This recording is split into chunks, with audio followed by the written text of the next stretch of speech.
Yeah. And then when they got in high school, we switched to Okay. Stereo to So there. no vacation. Like And he was literally this. Plus there's day. High school fun. Yeah, practice. He's a freshman. Okay. Right, we probably could have got them debit cards. We just had, I had savings accounts for all that time, and then when they got into high school, they got high school checking. I know. I didn't really, I don't know, when somebody decided to apply in the foreclosure, I was like, okay, I thought maybe, but I was, I knew she'd do some science, for sure, but I was coaching Amanda, which is like cool, right? Going back to the earlier time. But it was,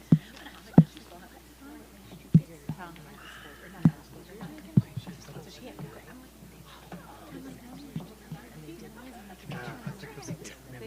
So what, for so many years after she leaves there, she's been in You have fair warning that I'd like you to didn't notice that this time, so. But she's super excited, right? Oh, yeah.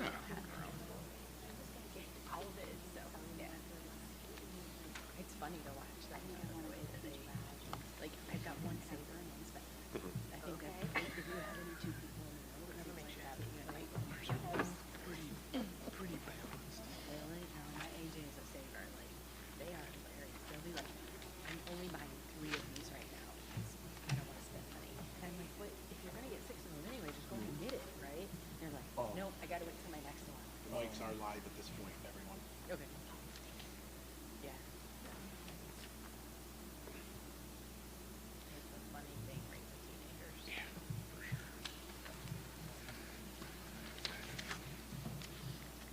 All right.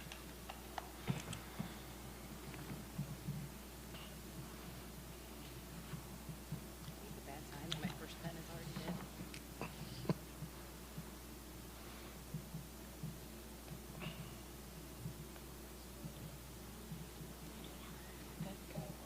How are you? Yeah, okay, okay. We're in full swing. Just how crazy it is. The guy raced to get here. I get it. This is tough for AJ, for Bugsy. And so, like, it's the entire weekend. Oh my God. I'd like to call the order the Milan Area Schools Board of Education Workshop Meeting for Wednesday, March 23rd, 2022. Would everyone please rise for the Pledge of Allegiance? To the flag of the United States of America and to the republic for which it stands, one nation, under God, indivisible, with liberty and justice for all.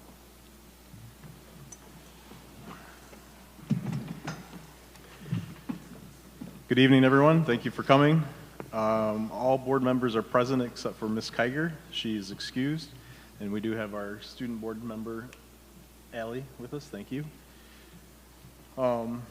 First up is on the agenda is the educational program report regarding the ESSER 2, ESSER 3, and 11T update from Mr. Gearbaugh.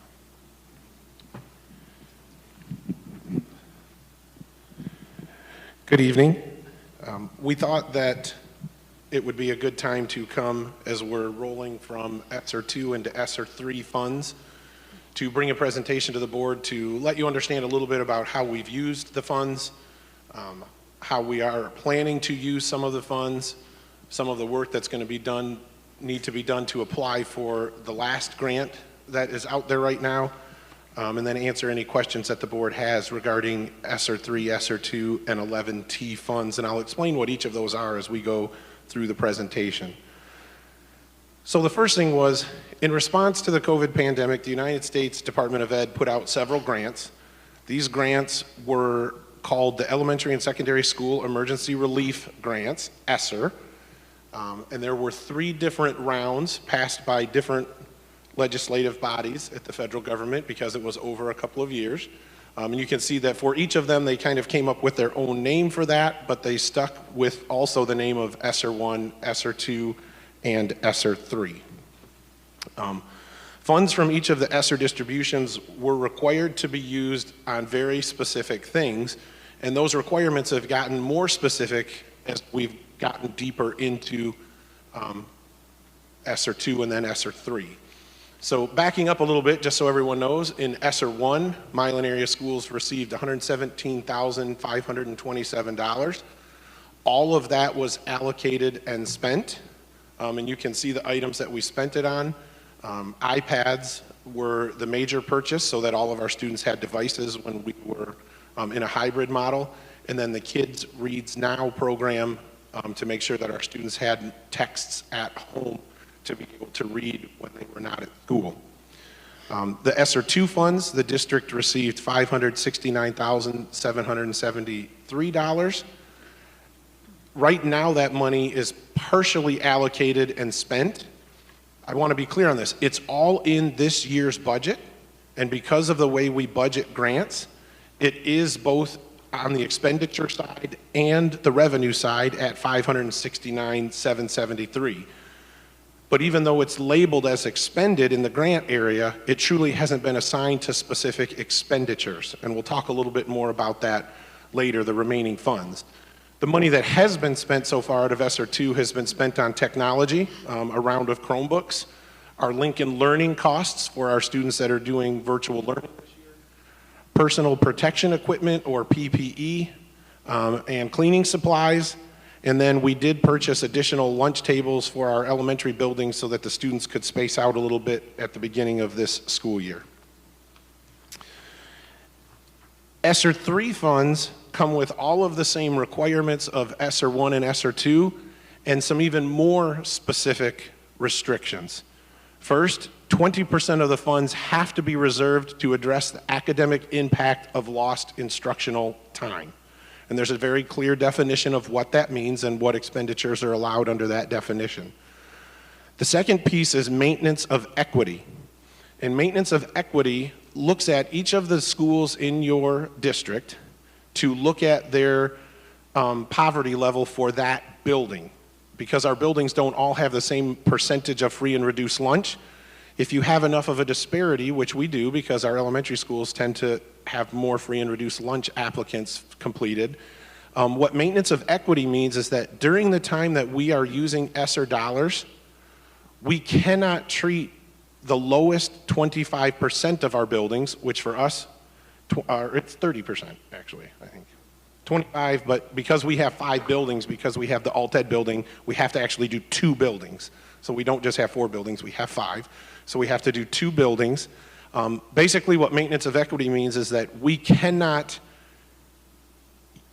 if we have to trim things out of buildings during the time we are using ESSER funds, we cannot trim those lowest socioeconomic buildings any harsher than we do the other buildings, or they will basically ask for the ESSER money back. We also have to keep the same staffing ratios at those buildings. So if we needed to, if we lost students in one of those buildings and we were going to lay off a staff, we can only do that if we were going to lay a staff off in a building that wasn't in the lowest 25%. You have to really watch the student to staff ratio. Those are just some things and they make sense. They're trying to make sure that we use those funds to support the students that need it the most. But there are a couple of things that we have to be very careful with as we proceed with spending those ESSER funds and how we use them. The third thing that came with ESSER 3 was the requirement for meaningful consultation with stakeholders. And remember, we did that through a survey and then through a Zoom session. And then the last thing is, this is the first of these that came with the requirement of turning a plan in and having it approved before you spent the funds. So those were 4 major differences. ESSER 3 money, we're getting about $1.3 million. That can be used in 21-22, 22-23, and depending on how things work, possibly 23-24. That will depend on the federal government and if they're going to allow that to happen. We are working right now on allocating those funds, but none of them are spent yet because our intent is to use those funds during the 22-23 school year. You won't see any of those coming into this year's budget. So we did go through the process of doing a community survey to get feedback from our community. For those of you that watched the Zoom session, a little bit of this is a repeat, but I wanted to make sure that if you all weren't there, you got to see this. So we asked a couple of questions about who are you, because we had to document that we had checked with teachers, checked with administrators, all of those types of things, and that we had also gotten people with students in certain subgroups. I didn't give you the summary of those questions here because more importantly for this presentation is what did they think we should spend the funds on? And so we asked them to select up to 5 items. And you can see the list, and this list was generated straight from the ESSER law. So these were the items that they said you could spend money on. So we were basically asking our community to rank the items that the grant said you could use the funds for. You can see that we had 3 that really came out quite a bit higher in the percentage of respondents that selected that as one of their 5, and then we kind of tail off for number 4 and number 5, and then we really kind of drop down to where you have less than a third of the people selecting those items.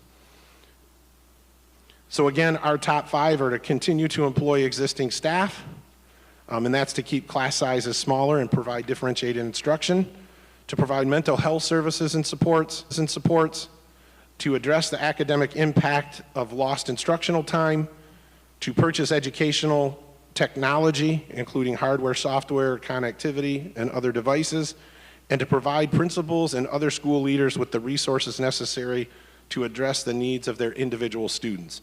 And again, the language in each of those 5 is right out of the ESSER 3 legislation.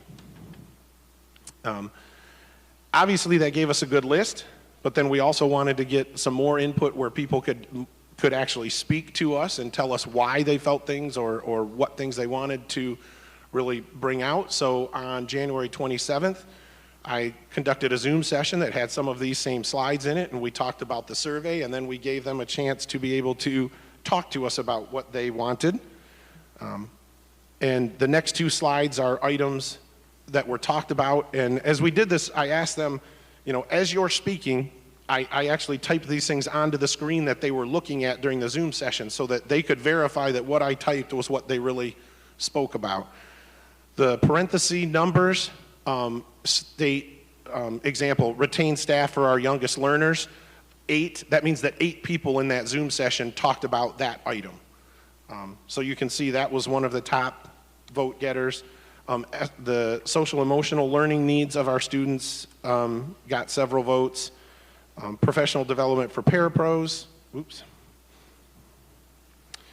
smaller class sizes for our elementary specials, extra support time schedule options for high school students, so smaller groups and intervention times were some of the things that got more than 1 vote. But all of the items that were recommended that night were provided and logged.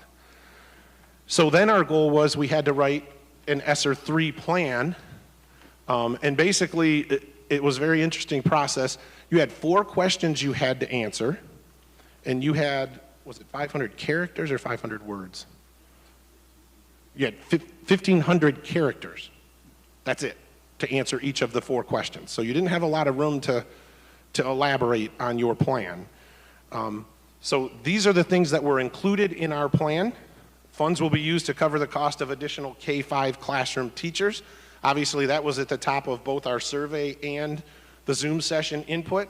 And you can see 3 reasons why we felt that was important.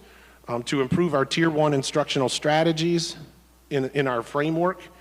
And that's a multi-tiered system of support, is what MTSS stands for. And Tier 1 is that support that every student gets. So we want to make sure that we really keep that solid. Create a greater ability for teachers to implement evidence-based instructional approaches and to recalibrate towards the science of reading and decoding in grades K-3. And then all grades K-5, the staff will have input into certain things that our coaches will help draw attention to. They're already doing that this year, and they'll continue to do that next year. The next item in the plan was funds to be used to maintain additional teachers in grades 6 through 12. So again, that's to create smaller pupil-to-teacher class size ratios, to create safer and more inclusive classrooms, to reduce the reliance on students needing Tier 2 and Tier 3 because we would be able to keep that Tier 1 support a little bit better with smaller class sizes, and then to support an increase in attention to social emotional learning for our students. The next item in our plan will be used to maintain the current number of high school counselors. While our high school has gotten a little bit smaller in students, we felt that it was important to keep the same number of counselors because that allows us to provide more of the SEL, which was one of the top 5 items that came out of our survey. So we wanted to make sure that we were keeping the counseling levels high at the high school so that we can support those needs of our students. And then the last item is funds will be used to implement the Classroom 1.8 framework. This is a program that meets the U.S. Department of Ed standards for evidence-based Tier 1 strategy, and it's really part of and melds right together with the trauma-informed environments that we've been working on creating the last year. This is kind of the next piece, and this would actually be to send teachers out and have them fully trained outside of the district in Classroom 180. And we're working on how many teachers that might be, and then they can come back and help train with the social workers and other folks that are providing that training now. So those were the things that were in our plan. But it is important to understand that because we're using those dollars on those items, that's going to free up general fund dollars that we would have spent on some of those items possibly. So we're going to use those general fund dollars to make sure that we cover all of those items that were highlighted both in our survey and in our Zoom session. So we also have 11T money coming, and I'm going to talk about that in a minute. And the reason you didn't see a couple of these after-school programs and summer enrichment programs in our ESSER 3 application is because there's some very specific requirements in 11T spending that require a percentage to be spent on those things. So because we're going to be using those dollars on them, we felt we didn't need to use ESSER 3 money on those first 2 items. We will use 11T for additional mental health services for our students, possibly for more educational technology, supplies that address the academic impact of lost instructional time. Some of that is going to be with that decoding and looking at buying books for all of our elementary classrooms to beef up their classroom libraries with some new decoding type texts, which is what we know our students need as they're coming out of that learning loss. And then the last one was to provide the principals and other school leaders with resources that they need. So the next thing I want to do is go back to ESSER 2 for a minute, because as I said earlier, we haven't dedicated those funds to specific things yet. That will be happening in the budget amendment that you'll be looking at next month. When we bring you the April budget amendment, it will be closing out the ESSER 2 funds, and all of those funds will be dedicated to the items that we had on the previous slide and to covering some of the cost of maintaining those staff numbers this year so that class sizes could be smaller in the district. Once the Milan Area School Budget Amendment has been approved by the board, then we will update that ESSER expenditure report that we provided to you, and then we will make that available to the community and on the website so they can see exactly how we spent those ESSER 2 funds this year. The next thing that we will begin working on, and this gets a little bit confusing because not every district in Michigan received 11T funds. ESSER 3 and all of the ESSER monies were distributed on the Title I formula, which means they went in a higher percentage to districts with more poverty. The Michigan legislature decided that they wanted to help all districts equally because they felt some of the expenses caused by COVID weren't necessarily affecting just those students. And so they did what was called an equalization payment.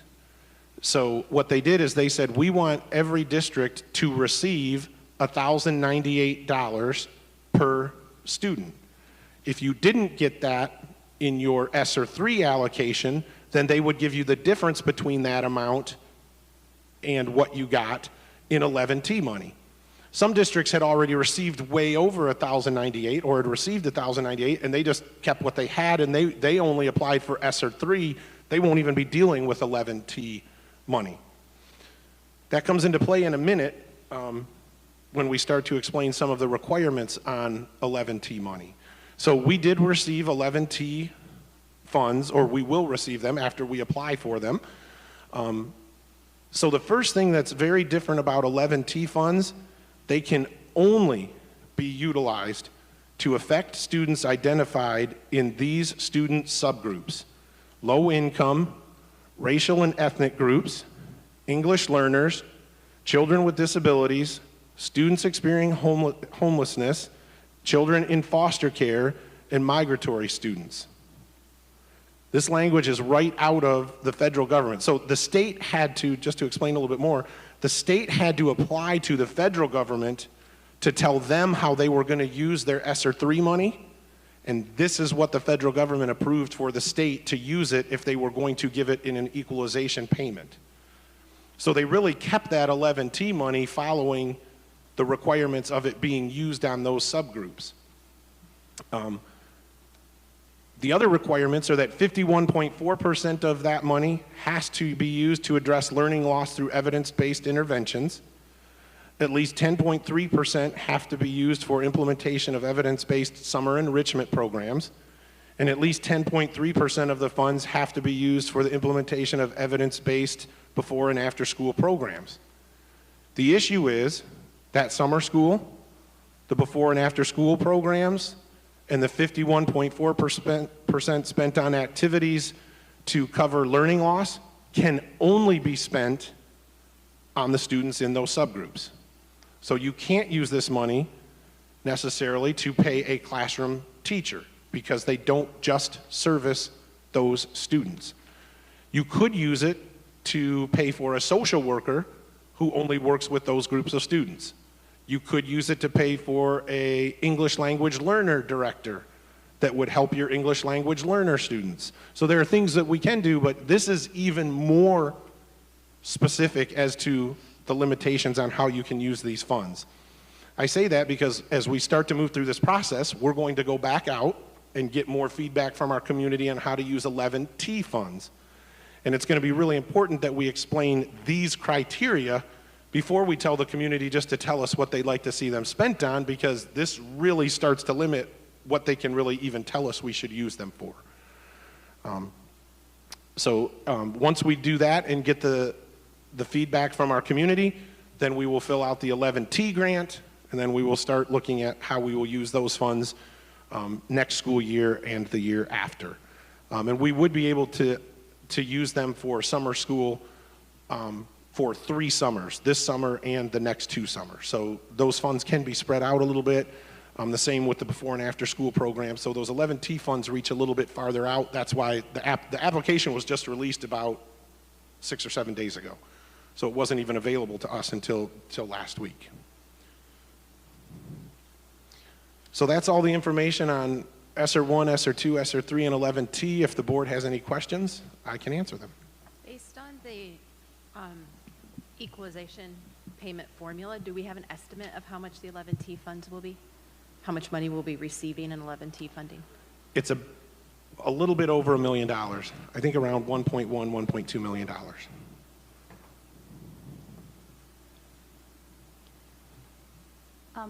So on the 11T payments, is there an ability, let's say if we wanted to keep a teacher to address learning loss, we wanted to keep a class size low, is there an ability to say if 30% of the kids in that classroom fall within these categories, that you use 30% of that salary is paid with this, but then 70% comes from someplace else? Yes, you're Okay. almost there. Okay. What you can do is you have to say 30% of the students in this classroom fall into one of those groups, and 60% of the time that teacher is teaching evidence-based curriculum to support the learning loss. So you've got to multiply the percent by the percent to figure out what percent of that teacher's salary you could pay with 11T money. Okay. So there is a way to do that. What we're looking at is putting together some ideas, going to our community, and then we're actually going to schedule a conference call with the gentleman at MDE, that's the person that approves these grants, and say, this is what we're thinking about doing before we even fill out our grant. Are these things acceptable? What I just told you about that percent of a percent, 2 other districts in our county have already met with that gentleman, and he has said that that is an appropriate formula to use to use those funds. And then since these percentages don't add up to 100, can you then just use the other 29% of the 11T funds for whatever, what are the restrictions on the remaining 29% You can do whatever you want with them for those subgroups. for those subgroups? So those subgroups Okay. exist for 100% of the money. Okay. It's those three things that hold percentages for those students. The rest can be spent on anything for those students. Okay, so you could put for those students, the 29% into the learning loss? Correct. Okay. And I'm sorry, I have one more question. When you were talking earlier about the ESSER requirements, and one of the requirements is that you had meaningful consultation with your community, I know there was an earlier allegation that perhaps the Zoom meeting didn't qualify because it had to be in person. Was that allegation correct? No, we asked that question specifically of Mr. Walters at MDE, and he said there was no requirement that it had to be in-person meetings to receive that consultation. Perfect, thank you. Brian, I just want to confirm that there is no plan to use ESSER 3 funds in this fiscal year. Correct. At this time, we do not plan to bring any of the ESSER 3 funds into this fiscal year's budget. So the plan for ESSER 3 is to use those funds in FY23 and FY24. If we don't utilize the funds by the end of FY24, are they forfeited? Yes. Okay. All right, thank you. I have one quick question. So when we go back to the community and ask for input about those 11T funds, does it say specifically that we should get targeted feedback from families who have students that qualify? You know what I mean? Because it would be their children that would be getting those supports. That is a good question. It doesn't have to be, but we will try and make sure that those groups are involved. The other piece is there are a lot of districts that are saying they're just considering the consultation that they did for their ESSER 3 as also their 11T. We view them as different, and we feel it's important to go back to our community and ask that question again. With those very tight criteria, we felt like we need to reopen this for community input. Is there a mandatory time frame for the spend of 11T? The 11T is in fiscal 22, 23, and possibly 23, 24. Again, it all kind of depends on if the federal government, I can't remember the name of the term, into that next year. 11T does go through 23, 24. I keep turning to Mr. McMahon because he's the one that actually writes these grants. So he has a little bit more knowledge about some of these pieces than I do. So I appreciate his input. He's been highly involved in helping create these grants and working with Krista to build the budgets and everything for them. So the community input for 11T is not required, but we are going to have... There's a question as to whether you could use the input you got for ESSER 3 for 11T as well. We don't feel that's clearly enough defined, and so we're going to go back and get clear input on 11T separate so that we know that we're meeting. The worst thing that could happen is we think we've covered all our bases, we get the money, spend it, and then they come back and say, you didn't cover all your bases, and we want the money back. So we're not taking any risks when we follow these rules. We're making sure that we meet every criteria as we use these funds. So when you send out a survey on the 11T, you will be providing the distinct descriptions of the criteria that have to be met for the use? Because this one's so specific, I don't know if we'll be doing a community survey or if we'll just go right to the Zoom input session. Okay. Because the criteria are so specific, I really want to be able to talk to the community. Okay. And we may do that one in person. I'm not so sure that will be a Zoom. I haven't decided that yet. But I don't know. The problem is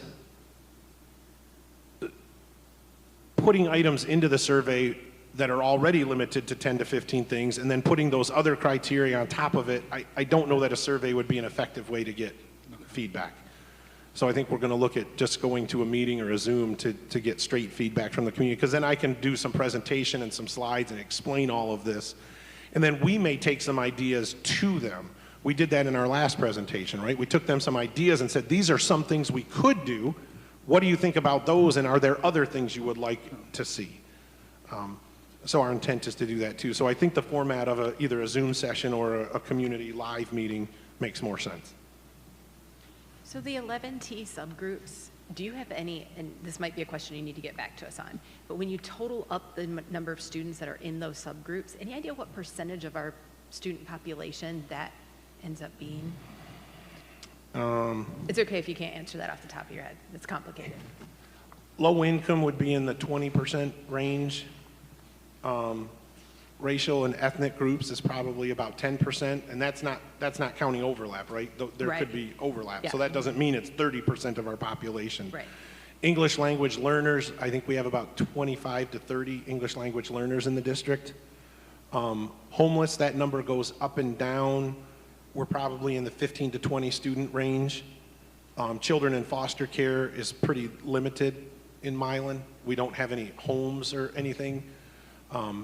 And then migratory students, if we had a handful, I'd be surprised. So, Disabilities, I would think that would be and then, a larger right, percentage. so our biggest group would be the students with disabilities.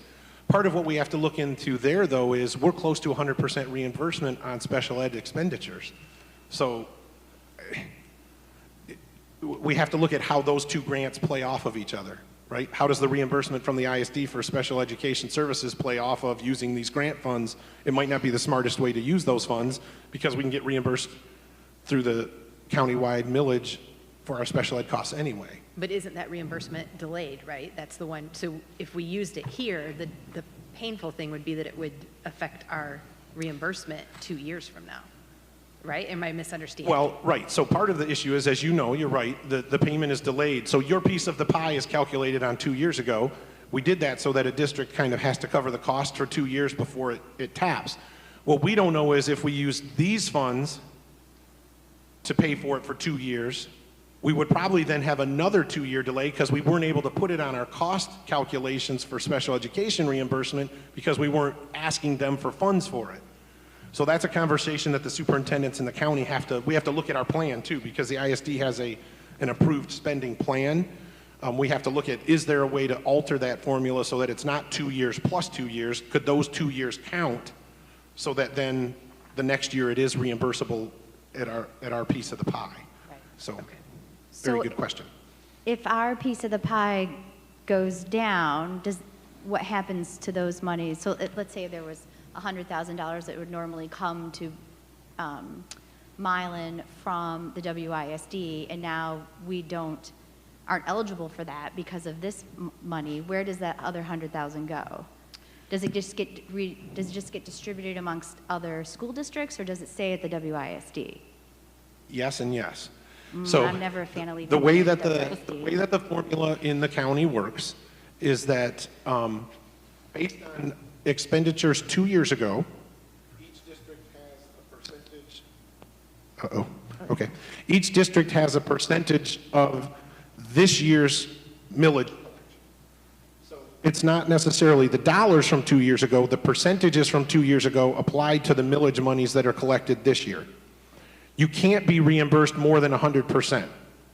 So if you take your percentage from 2 years ago times the millage dollars this year, and that money isn't 100% of your expenditures this year, then you would get all of your piece of the pie.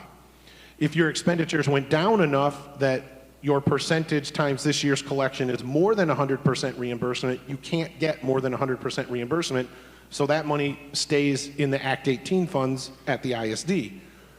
If other districts weren't at 100%, then that's what that December distribution is. It uses those funds that some districts couldn't get to loop back to districts that weren't at 100% yet.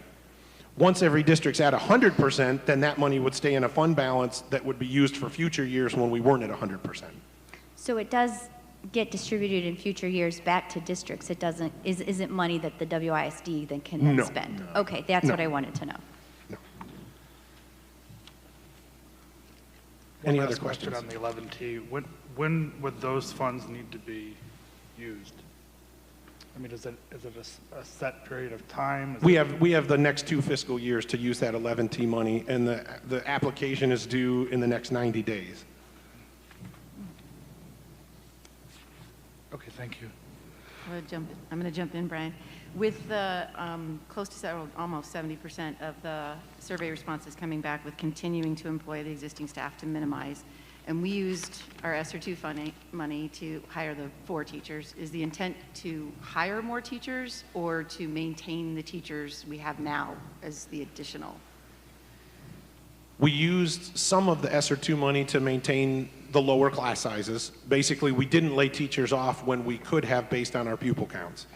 Our intent would be to maintain the current class sizes that we have, not to lower them even more, but to use those, some of those ESSER III funds to maintain that through next year.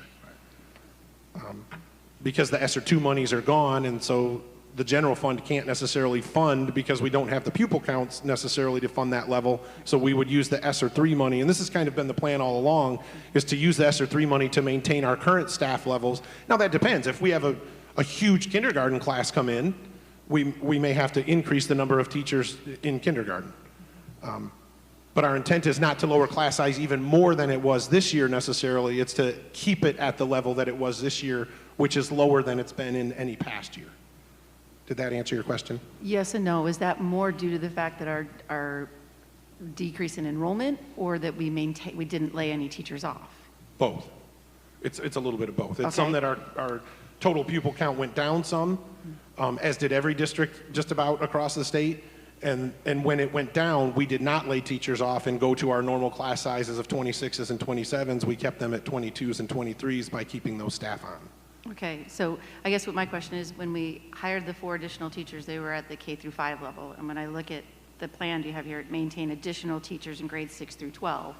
So is that maintaining our current staff and using the ESSER III money to maintain the current staff? So once again, we do not lay them off pending our, Yes. our pupil account, and knowing that without that ESSER money, we may potentially have layoffs, Correct. which has been known, correct? Yep. All right, so there's no intent to necessarily hire new teachers. I would not say 100% no Well, intent. We have to look at What, additional counts. certifications and pupil counts, and do some kids come back now that the mask mandate's gone? I mean, a lot of things can play into that. So it may be used to hire more staff. Our goal is to maintain class sizes similar to what we have this year, not to fall back to what we had previous. So it could mean hiring. It depends on where our pupil counts come in. And that would hopefully be covered with the ESSER III money, Yes, because the general fund may or may not be able to cover that, correct? correct. That's only through FY24, correct? Yes.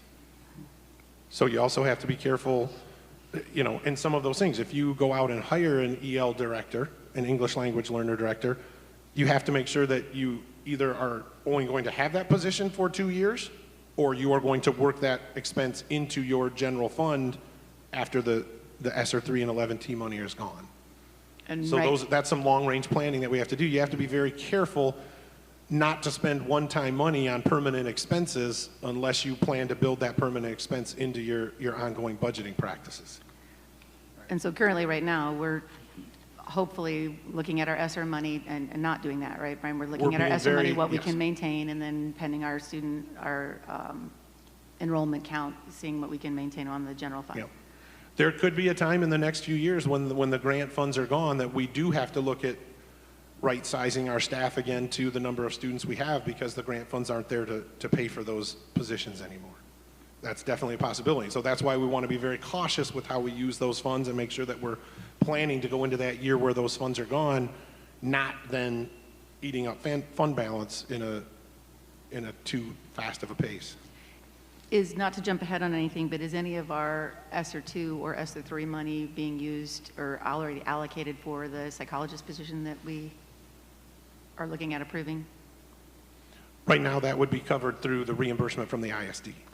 under special ed? Yep. Any other questions? I just want to make one point, where I guess maybe if you could confirm one point for me. The danger of us having to right-size our staff is almost always an issue because we get yearly allocations from the state, right? So if our state funding dropped, even if our pupil count goes up, you could be in a position of having to right-size your staff. That's always a possibility. Okay. Right now, the governor's budget looks very promising. We'll have to see what the Senate and the House decide to do. Any other questions? Thank you. Thank you.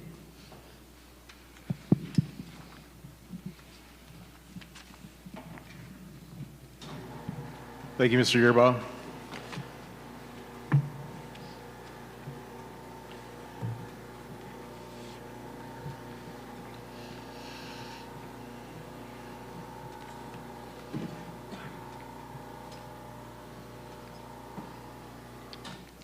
Next on the agenda is public comments. A reminder, this meeting is a meeting of the Board of Education in public for the purpose of conducting the school district's business and is not to be considered a public meeting. There are 2 times for public participation during the meeting as indicated in the agenda. When addressing the board, you will be asked to state your name. The board determines the amount of time granted to individuals or groups to speak. Each person shall be allowed to speak for up to 3 minutes. I will give you a 30-second warning, and I ask you to finish your thought when the timer goes off. Board members may question speakers but are not obligated to answer questions or make statements or commitments in response to issues raised by the public. In general, such items will be referred to the superintendent for advisement, investigation, study, and/or recommendation, or designated as future agenda items for board consideration. Are there any students that would like to address the board? Are you calling Avery Powell out? Yeah. Oh. All right. With no students at this time, is there anyone that would like to address the board? Her mom. I have some questions about the ESSER fund and the surveys. So just wondering, how many surveys did you receive back? So 70% of respondents said that this was their main concern. I was one of the people that did not attend the Zoom because I wasn't aware of it. So there's a huge chunk of people that didn't get their opinions in there, I guess. So because that was based on like how many of the high school parents were involved in that. K-6 is just as important, but because I'm concerned with the additional funds being available for counseling, and I know that was one of the allocated things. We've obviously had some student loss in the last even year, and so I would like to know if it's these funds that's appropriate or if there's other funds.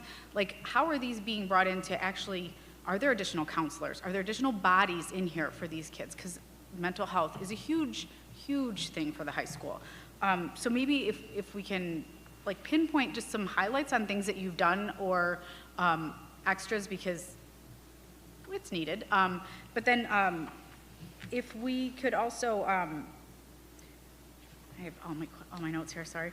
That when you do the next Zoom or in community meeting, whatever it is, can we get the word out ahead of time? Like, what do we need to do to be able to get that, so we get the most input from the most people? So I realize you can only go based on who responds, but I think there's a lot of feedback there that we just really need to get the word out and get people engaged so that they can give you full, perspective on that. So that was my questions. Thank you. Thank you, Ms. Powell.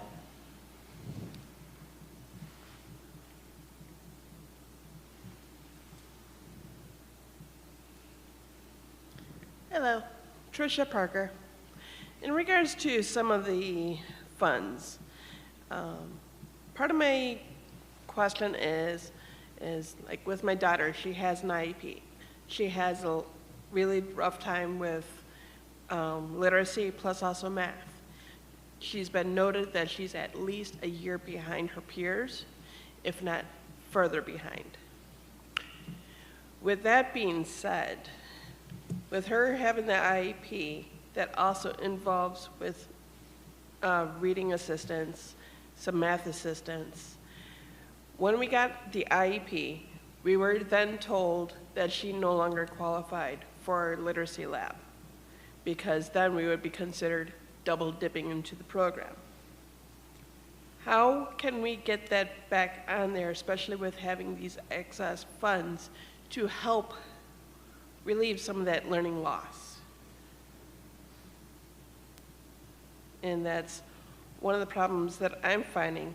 And also, I've talked with other parents that are also in the same predicament as well, that they have the IEP, they no longer qualified for these extra services.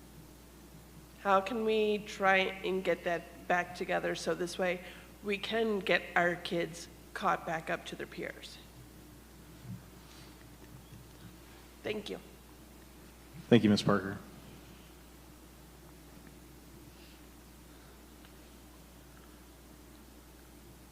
Are there others?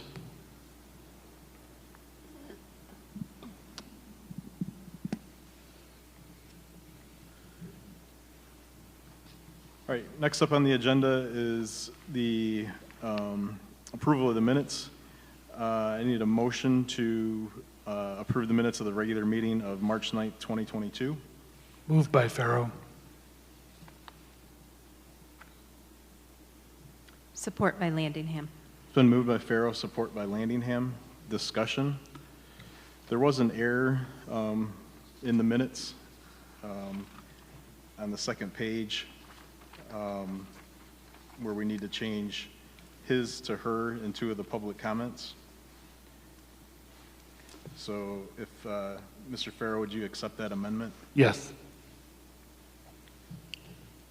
Do we need a new motion to approve the minutes as amended? It's a friendly motion. Okay. Yeah. So we're going to adopt these minutes as amended. We'll have more discussion, I guess. If you're favorable to that, I mean, I'm good. we'll hear what there's other discussion. And Mr. Sislo, if I may? Yeah. And I'd like my comments are reflected in the minutes. I just wanted to thank you for asking the community or the communication committee to, we didn't get to it at the meeting, but I appreciate the official referral to have the change in the format be asked and discussed and to get some feedback on that. So I appreciate that. Cool, thank you. Any other questions or concerns? So it's been moved and supported to approve the minutes as amended of the regular meeting of March 9th, 2022. Ms. Heike? Macchio, Yes. Sislo, Yes. Pharaoh, Yes. Freight, No? Heike, yes. Landingham, Yes.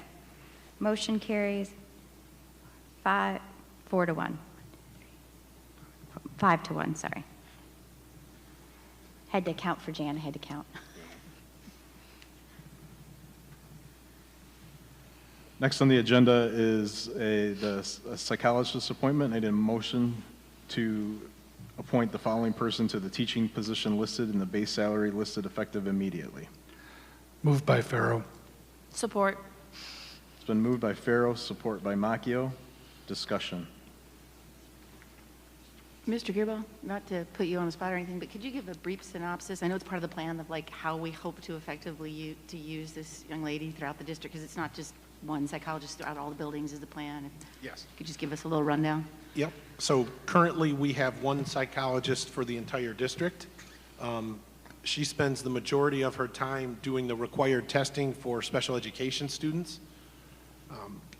It really is getting to the point where that's consuming all of her time, and we really want our psychologists leading the student intervention team process.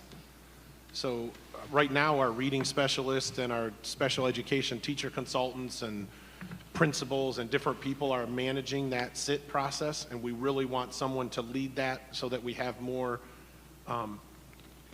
cohesion K-12 in that process.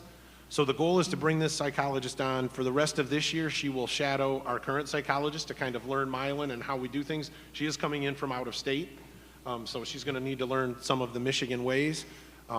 She's going to be a great fit for the district, though. We were so blessed to have this candidate come to us. So this year she will shadow, and then next year we are going to work with the two psychologists, the administrative team, a lot of input from Lon to determine how they split the district, whether it's going to be elementary, secondary, or one campus and the other campus. And then they will do all of the testing and evaluations for those two buildings and run and lead the SIT. So part of bringing this in pulls some responsibilities off of other people so that our special ed teacher consultants can get back to servicing kids more. Our principals have a little bit more time freed up. Our reading specialists have more time. So part of this is getting those things off of other people's plates so that they can spend more time servicing students, and these folks can worry about the management of the SIT process. And this isn't replacing, if I understood correctly, the hope to someday get a behavioral specialist, or? No, we've actually had a couple of candidates that we have interviewed for that, and we are looking to interview some teacher consultants here in the next couple of days. So, nope, this is not in place of that. Thank you, appreciate it. Yep. Any other questions or comments? All right, it's been moved and supported to appoint the following person to the teaching position listed and the base salary listed effective immediately. Ms. Heike. Sislo, Yes.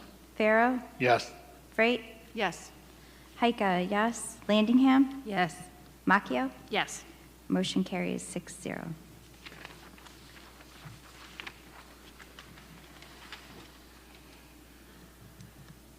Next on the agenda is the superintendent contract extension. I've been notified of a conflict of interest, so I'm looking for a motion to postpone this agenda item until our next meeting on April 13th.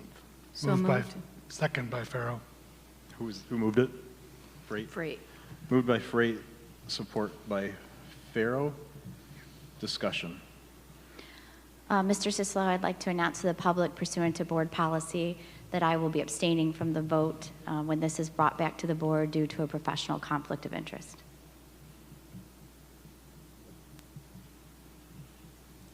Any other questions or concerns?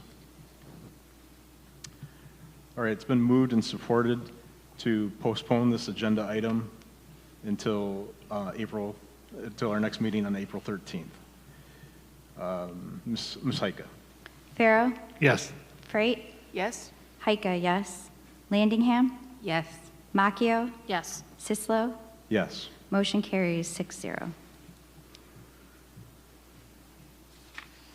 All right, next on our agenda is student issues. I need a motion to approve the adult and community education graduates as listed in attachment A, contingent upon their completion of all requirements. Moved So- by Heike. Support by Freight?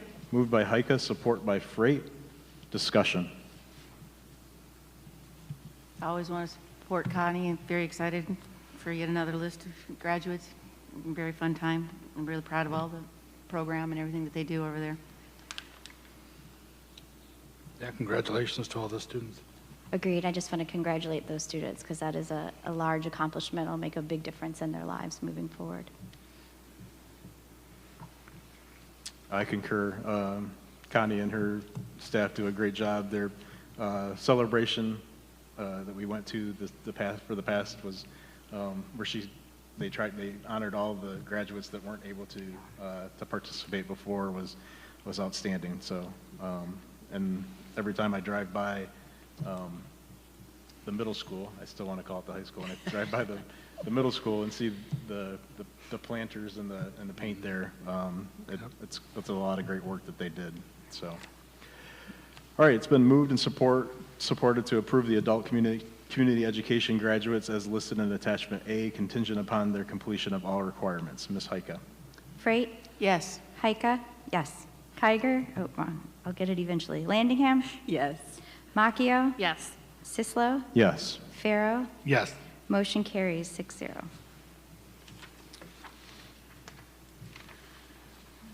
This brings us back to public comment.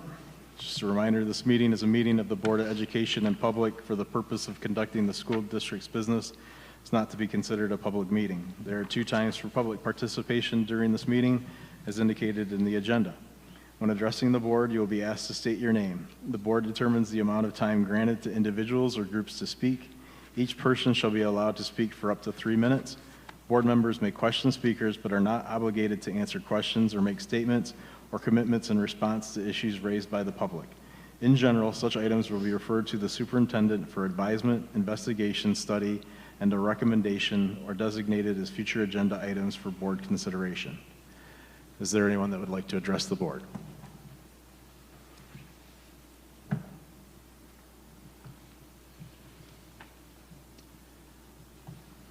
All right. Next on the agenda is superintendent comments. Mr. Gearbaum. Thank you. Several exciting things to be able to announce tonight. Starting off, again, we just want to remind all of our families that through the end of this school year, meal equivalent breakfasts and lunches are free to all students. And we want to add that as we enter into next school year, it will be important for our families to complete the free and reduced lunch application because they will not be free to all students. And those students that normally have received them in the past will not if they don't complete that paperwork.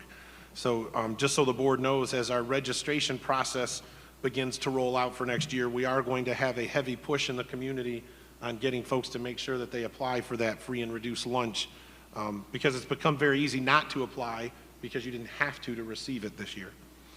A huge announcement for the Milan High School boys swimming and diving team that competed in the D3 state meet and came away with a 9th place finish overall out of 38 teams, while breaking 3 school records and recording 4 all-state performances. I apologize as I read through some of these if I don't pronounce all of the names correctly. Do you want me to tell you how to say it? I'll do my best. Our medley relay of Zach Heike, Andy Dobransky, Sam Kennedy, and Aiden Broadworth took 5th place and were all-state.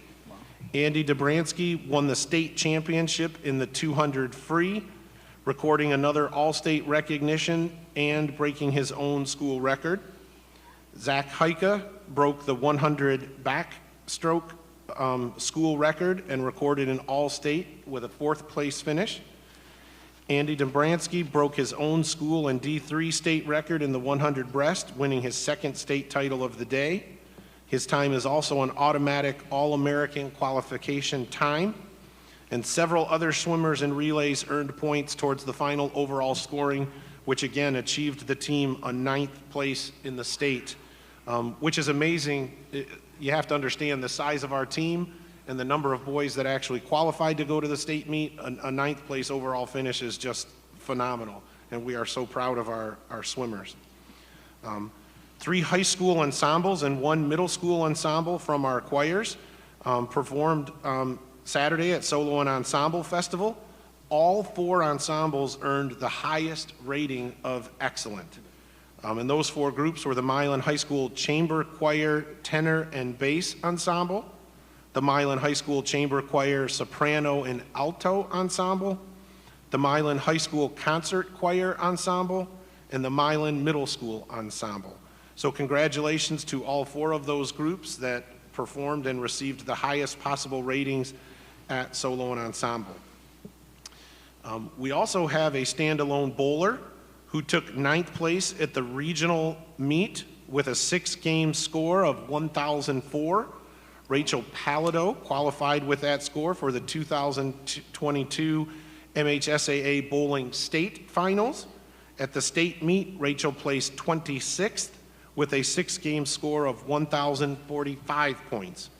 We congratulate Rachel. I believe this is the farthest we've ever had a bowler go in the state competition. Congratulations to her, and she still has a couple of years of bowling for the high school. I did want to let everyone know that the home that was renovated last year by our building trade students, along with the other building trade students from the South and West Washtenaw Consortium, was finally dedicated by Habitat for Humanity. There were a couple of delays due to COVID, but I will, in my Scoop from the Soup, have a link that you can go out and watch that dedication to the Carroll family. For those that don't know, a couple of years ago, our building trade students used to build a new home, and it took 2 years, and then we would sell it on the open market.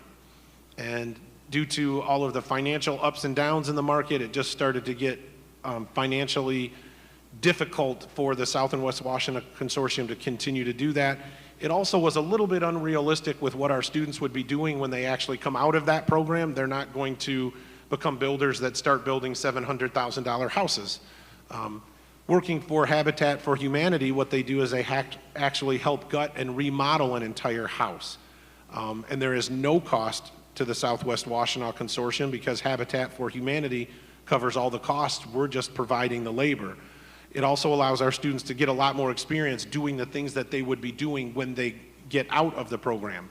Remodeling bathrooms. They did build a brand new garage. They put a deck on a house, all new windows, insulating, all of those things that are what they would really probably be doing in their first few years out of high school. So again, there will be a link to that dedication. It was very impressive, and congratulations to all of our kids for doing something wonderful for a very appropriate family. Make sure that you drive through downtown Milan over the next few weeks to see the light pole banner celebrating Paddock's kindness campaign. A few of them are up, and they're putting more up over the next couple of days. A great way to showcase our students and their dedication to being kind to each other. We thank the Paddock PTO for making this celebration special to the students and our community. The last student announcement, and it was with great pleasure, I actually received an email 2 days ago from a former inmate of the FCI. He was actually not in our high school program. He was in the GED program, but he helped tutor in our high school program, and he wanted to reach out to me and ask me to thank the board for allowing that program to exist.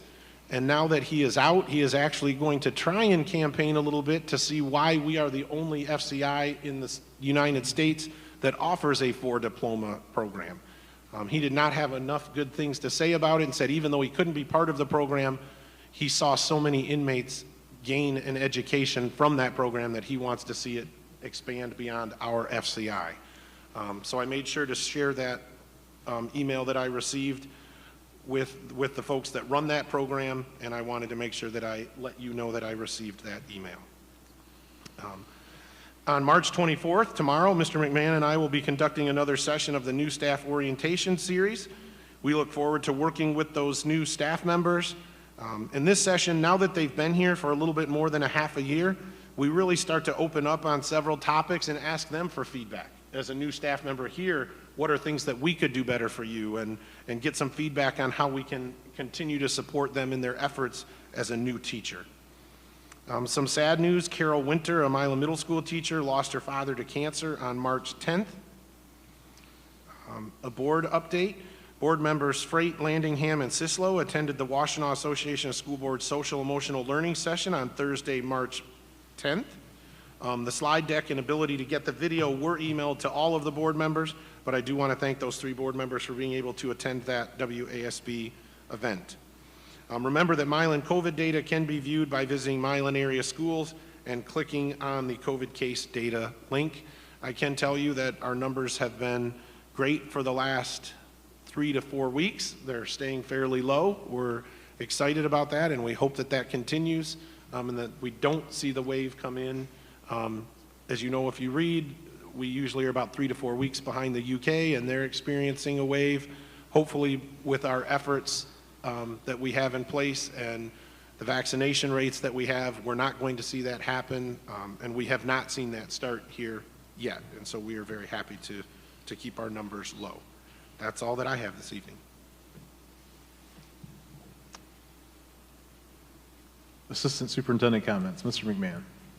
Yeah, I just have a couple notes on the grant information that Brian shared. I'm really glad that the ESSER 3 grant was approved. It was a lot of work. These grants are very nuanced compared to our normal procedures, so there's a lot of extra work in there. But I really want to make a point to thank Krista Hendricks for the work that she did. She really gets in there and asks all the questions and makes sure that we're allocating the money in the right fashion. So we thank her for that. We're still waiting on Title III grant to be approved. That was submitted a while back. The whole consolidated application was delayed. We're part of a consortium, so that adds to the delay. I'm hoping that we will get approval to spend the money before the year is over, because that impacts what we can do with it. I'll keep you posted on that. And then another note, Brian mentioned that we've been meeting with MDE, and so in terms of 11T, Chris and I have already had one meeting, informal phone conversation, and we're having another one tomorrow to just really get a better understanding of what we can do with these funds. And like Brian shared those percentages with you, we have some questions around what that actually means, because they're minimums and how it impacts your overall spending. So we're doing a lot of work before we can go to like make plans and then go to the public. So that's happening right now. Tomorrow is one more meeting with MDE on 11T, and we'll see where that goes. The next step will then be Krista and Lon and I are going to get together and try to hammer out some ideas that we can bring forward. So that's it for me. Thank you. Next up is student board member comments. Ms. Molina. Yeah, just some updates around the high school. Band and choir performed for the elementary kids today. Celine and Milan combined to create a water polo team and recently got 4th place in their first tournament. And robotics made it to the quarterfinals in their recent competition. The robot got 11th out of 38 teams in qualifications, and they were the captains of the 6th Alliance. Cool. Thank you, Ms. Molina. Next up is board member comments. I'm going to start real quick with these couple of updates. I do want to say thank you to Ms. Powell.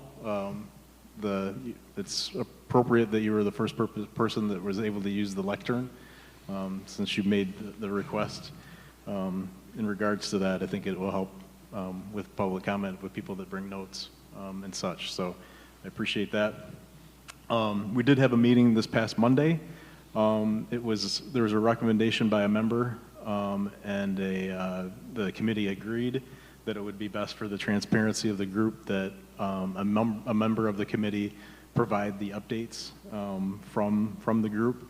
So not necessarily the recommendations from the group, but generally what we talked about at the meetings. So at the next meeting, it'll be an agenda item where we will have one of the community members on the committee provide that update to the board. The next thing is the scorecard update. The thought with it, we'll definitely also have a scorecard update at the next meeting. The idea with that is at least to have that quarterly, and especially because we're going to be doing a check-in with Mr. Gearbaugh in regards to his evaluation, so it'll be appropriate to see where the scorecard is at that time when we do that midterm check-in with Mr. Gearbaugh in regards to his evaluation. Other comments? Mrs. Sisler. Start the round table. I just want to say I'm incredibly proud of our students in general, our athletes. Phenomenal job, great job, swim and dive, especially like Mr. Gearbaugh mentioned, the amount of kids. Michelle, how many swimmers do we actually have? That went? Yeah. Not to put you on the spot, sorry.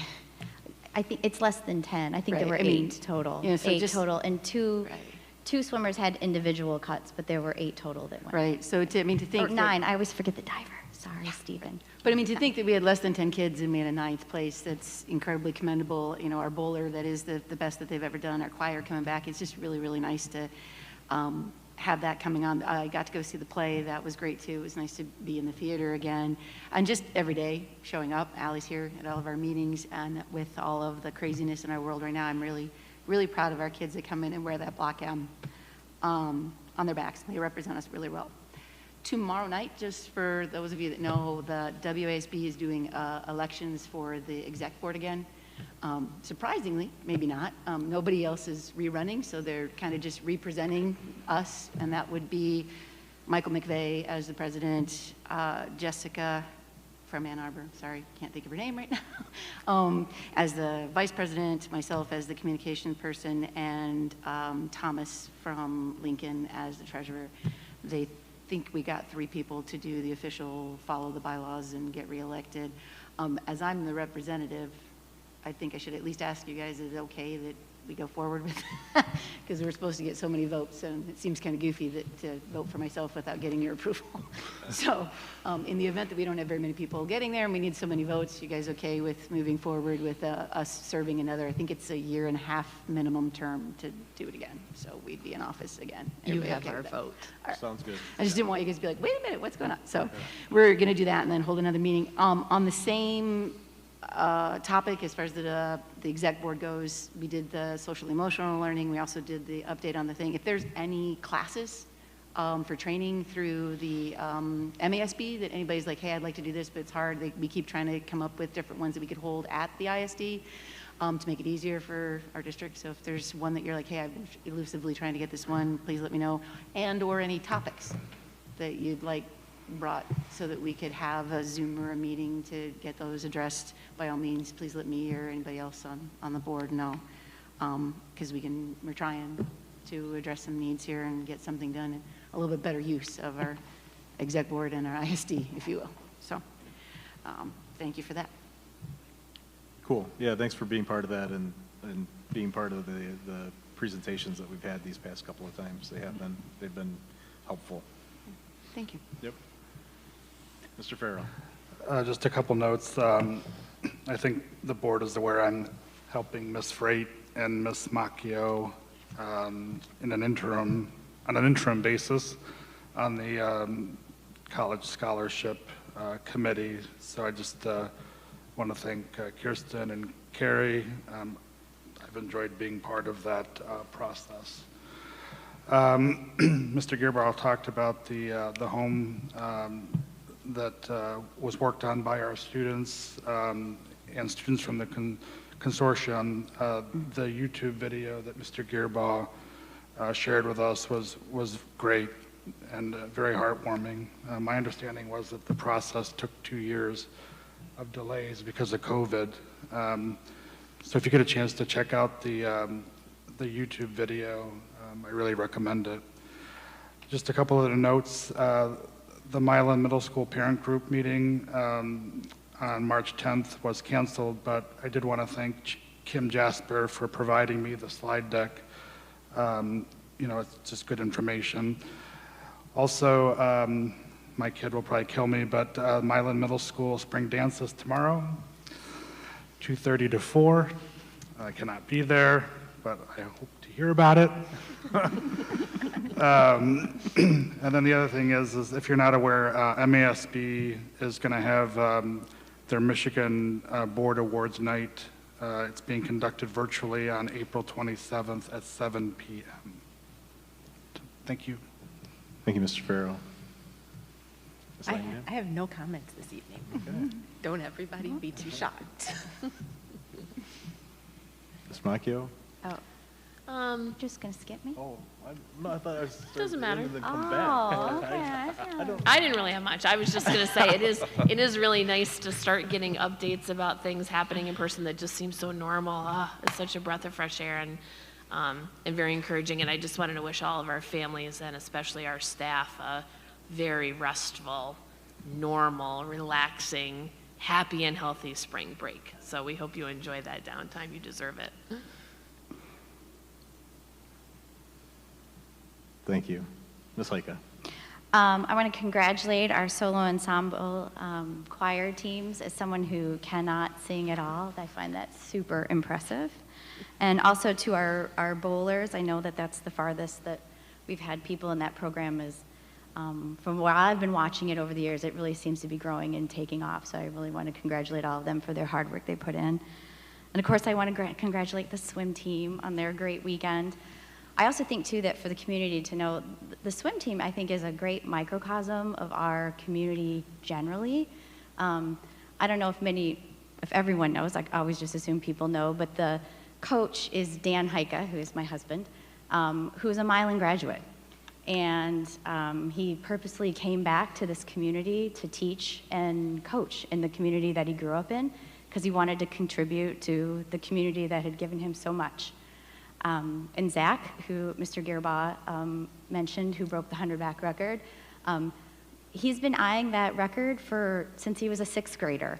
And he eyed it because the kid who held it before Andy Dobrzansky, that's how you say that last name, broke it last year. It was held by Tyler DeJezery. And Tyler taught Zachary how to swim. And so that's just how our community works, that people come back or they stay. Because it is a great community and they want to give back to the community that gave them so much. And we teach our kids that from a very early age, and they start giving back to the community right away too.